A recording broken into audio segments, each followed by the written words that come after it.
안녕하세요. 뉴스와 사람들입니다. 오마이뉴스의 단독 대검 정진웅 검사 징계 청구 무죄 한동훈 독직 폭행 관련이라는 보도에 따르면 지난 채널A 사건 수사 당시 한동훈 독직 폭행과 관련 대법원에서 무죄가 선고된 정진웅 검사에 대해 대검이 법무부에 징계를 청구했다는 거지요. 특히 지난 고발사주 사건과 관련해 손준성에 대해선 대검이 1심 재판 중임에도 불구하고 감찰 결과 비사실이 없다고 발표했으니 논란은 더 커질 것으로 보입니다. 또한 대검이 법무부에 징계 청구를 했으니 징계권 행사를 사건 당사자였던 한동훈이 징계하는 꼴이 되지요. 그러니 익명을 요청한 검찰 관계자는 이번 징계 청구는 좀 이상하다. 무죄가 최종 확정된 사안에 대해 징계 처분된 경우는 지금까지 없는 것으로 알고 있다. 라고 말했다는 거 아닙니까? 자, 작년 11월 독직 폭행이 최종 무죄가 확정되었을 때 당시 채널A 사건 수사팀장이었던 이정현 서울중앙지검 1차장 검사는 다음과 같이 입장문을 냈지요. 먼저 정의의 최후 보루로서 일부 검사의 잘못된 기소에 대해 법과 정의에 부합하는 현명한 판결을 해주신 사법부의 존경과 감사의 말씀을 드립니다. 이 사건은 채널A 사건의 주인 검사인 정진웅 전 부장검사가 독직 폭행으로 기소되었다가 오늘 무죄로 확정받은 사건입니다. 이 사건의 기초 사실인 정진웅 전 부장검사와 한동훈 전 검사장 사이의 신체적 접촉은 한 전 검사장이 채널A 검언유착 의혹 사건으로 수사를 받게 되자 압수된 휴대폰 비밀번호를 묵비하는 등 사법 절차에 협조하지 않아 휴대폰 유심 칩을 추가로 압수하는 적법한 공무집행 과정에서 그야말로 우발적으로 발생한 돌발 사건입니다. 그럼에도 피의자였던 한 전 검사장이 채널A 사건 수사의 정당성을 훼손하기 위해 검사의 적법한 공무집행 행위를 고의를 가진 악의적인 권력의 폭력인 것처럼 규정, 고발하고 일부 검사가 쉽게 납득하기 어려운 경위로 그 주장을 그대로 수용하여 기소하였다가 사법부의 정확한 판단에 따라 무죄가 확정된 사건입니다. 부장검사가 적법한 공무수행 중 부당하게 기소되었다가 무죄 판결이 확정되었습니다. 이제 이 기소에 관여한 법무부, 검찰의 책임있는 사람들이 정진웅 전 부장검사와 국민에게 사과해야 할 시간입니다. 또한 주인검사까지 무리하게 변경하여 부당하게 기소한 수사팀에 대하여는 응분의 책임이 뒤따라야 합니다. 채널A 사건의 피의자였던 한동훈 전 검사장이 법무부 장관이 된 이후 정 전 부장검사를 수사 기소했던 검사는 한 장관에 의해 승진, 영전하는 인사를 받았습니다. 이러한 인사권 행사는 한동훈 전 검사장 말처럼 정상적인 법치국가였더라면 있을 수 없는 일이므로 이제라도 바로 잡혀야 합니다. 다시 한번 자기 편을 수사한 수사팀을 보복하기 위해 없는 죄를 덮어씌우려 한 권력의 폭력에 대해 법과 정의에 따라 정확하게 판단해준 사법부의 경의를 표하고 아울러 권력의 폭력에 관여한 사람들은 책임지는 모습을 보여주기를 촉구합니다. 라고 밝혔습니다. 자, 이러니 이번 징계는 기괴한 것이고 그러니 여러 추정이 나올 수밖에 없는 거지요. 첫 번째 추정, 대검이 알아서 징계 청구를 요구했을까요? 자, 흥미롭게도 이 보도가 나온 같은 날 이원석 검찰총장은 1년을 돌아본다며 다음과 같이 밝혔습니다. 아직 국민들 보시기에 부족한 점이 많겠지만 주저앉아 있던 검찰이 다시 일어나 헝클어진 실타래를 하나씩 풀고 국민에 봉사하는 기관으로 변모하기 시작했다. 1년 전 5월 23일 총장 직무대행으로 대검에 들어서며 바뀐 법률 탓만 하고 있을 수는 없다. 오로지 국민만 바라보고 국민을 섬기는 자세로 전력을 다하는 것이 국민 신뢰를 얻는 유일한 길이라고 말씀드렸다. 법령을 다듬어 중요 범죄를 수사할 수 있게끔 한 취지는 검찰의 권한을 회복하기 위함이 아니라 국민의 기본권을 보호하고 사회정의를 실현하는 공직자의 책무를 다하며 제대로 일하기 위한 것이었다. 대검의 마약조직범죄부를 되살리고 일선청의 증권범죄합수부, 여성아동범죄조사부, 보이스피싱 합수단, 마약특별수사팀을 만드는 것 모두 물을 깊이 파 큰 배를 띄워 그만큼 국민의 기본권을 두텁게 보호하는 책무를 다하려는 것이다. 라고 밝혔습니다. 자, 그러니까 의존명사 등자에 태클을 걸며 검찰의 수사권을 늘려버리고 마약 수사를 대대적으로 소환한 것은 한동훈의 정치적 혹은 정권의 니즈에 따른 것일 텐데 이것을 이원석 검찰총장이 굳이 국민의 기본권 보호의 목적으로 규정한다는 건 한동훈에게 어떤 의미냐 이거지요. 그러니까 만약 대검에서 법무부에 무죄 판결을 받은 정진웅 검사에 대해 징계 요청을 단독으로 판단했다면 그 징계 처분을 사건 당사자인 법무부 장관이 해야 하는 꼴이 되니 이건 안 하는 것만 못하는 것이며 일종의 매긴게 됩니다. 두 번째 추정, 반대로 법무부가 정진웅을 징계하겠다고 나왔다면 이 역시 뒤따라오는 의문은 왜입니다. 경정권의 인자이자 소통령이라 불리는 한동훈은 결국 정치권으로 갈 수밖에 없을 것인데, 그러니 한동훈의 4대강, 즉 나름의 업적이 있어야 하는 것인데 아직 그럴 만한 게 없지요. 오히려 깐죽이라는 별칭에 비호감만 상승하는 행보만 보여왔습니다. 특히 한동훈에게 가장 상징적인 건 비번가가 아니겠습니까?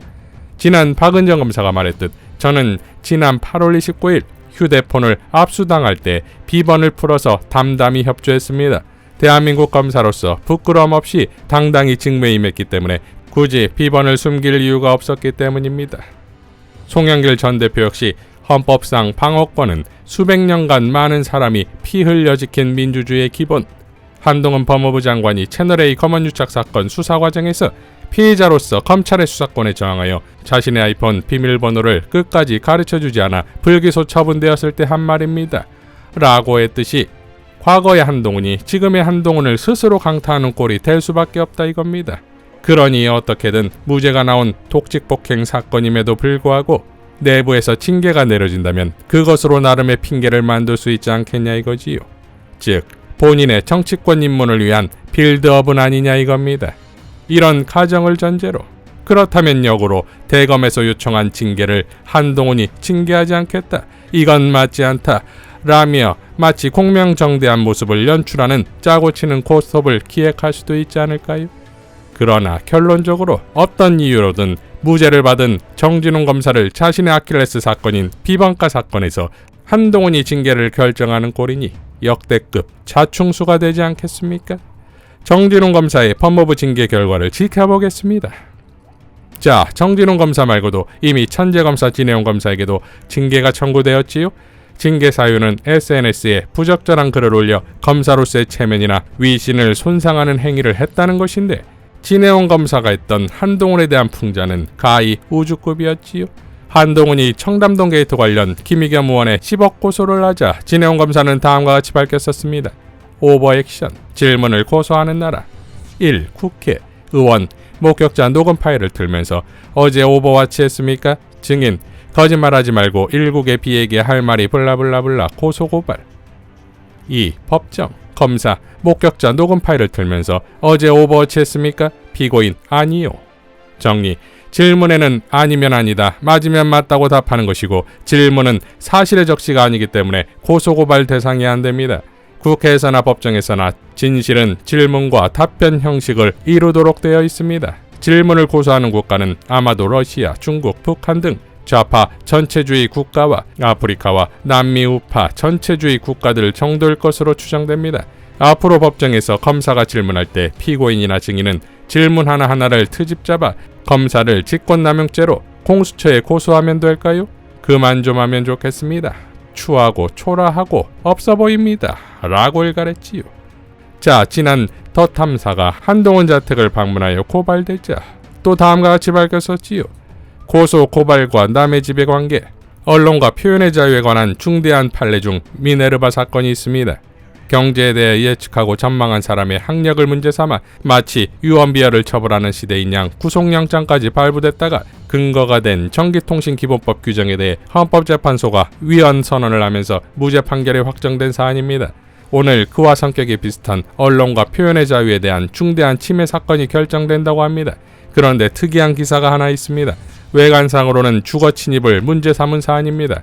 즉 기자들이 배를 누른 집이 범죄 피해를 주장하는 사람이 사는 집이면 고소장, 남이 사는 집이면 고발장으로 제출하도록 되어 있습니다. 이 사건은 고발장이 제출되었다고 합니다. 그 주장이 사실이라면 일국의 땡땡이 무려 남의 집 배를 누른 사건의 공권력 동원을 요청하는 것인데 왜 남의 집 배에 그토록 예민할까 궁금합니다. 라고 밝혔습니다. 자, 진해용 검사가 SNS를 시작한 계기를 다음과 같이 밝힌 바 있지요. 2019년 9월부터 페이스북을 시작한 이유가 있습니다. 당시 검찰은 조국 장관님 따님의 표창장이 동의 없이 발행됐다면서 야간에 긴급 기소했습니다. 그 직후에는 같은 표창장을 한 번 더 기소하기 위해 70군데 압수수색이 이루어졌다는 보도가 있었는데 그때까지 조국 장관님 딸 표창장이라는 용어로 구글 검색을 하면 10만 건이 넘는 뉴스가 검색될 정도로 보도량이 많았습니다. 짜장면 소식도 그 무렵입니다. 그런데 그 무렵 어떤 분께서 한 정당 관계자의 아들이 미국 내 고등학교 재학 중인데도 서울대와 삼성종합연구소에서 한 실험 관련 논문으로 미국 내 주립 과학경시대회에서 우승하고 그 직후 예일대에 입학한 사실이 있다고 알려왔습니다. 팩트를 점검해보니 미국 고등학교 재학 중 기간에 한국에서 실험한 것을 기초로 한 논문이어서 그 날짜에 한국으로 귀국한 출입국 내역이 없을 경우 해당 논문은 허위일 것으로 판단되어 조국 장관님 따님에 대한 과도한 수사력을 예일대 다니는 아드님을 둔 분에 대한 수사력에 배분할 것인지를 총장님께 질문하는 내용으로 검사 게시판에 글을 올린 일이 있습니다. 첫날 KBS에서 취재하더니 그 뒤로 후속 기사가 거의 없었습니다. 그래서 페이스북을 시작하게 됐습니다. 결국 예일대 입학 전 대리시험 경시대회 사건은 거의 언론 보도가 없다가 슬그머니 전부 무혐의 처리됐습니다. 법률가로서 두 사건의 본질적 차이를 모르겠습니다. 조국 장관님 따님의 표창장이나 예일대 다니는 아들분을 둔 분의 서울대 실험이나 본질은 그 자료를 제출받은 기관이 그에 대한 정보를 제공받고 내부위원회를 거쳐 학위나 입학의 유효 여부를 결정할 사안이지 검찰이 나서서 간섭할 일이 아니라고 생각합니다.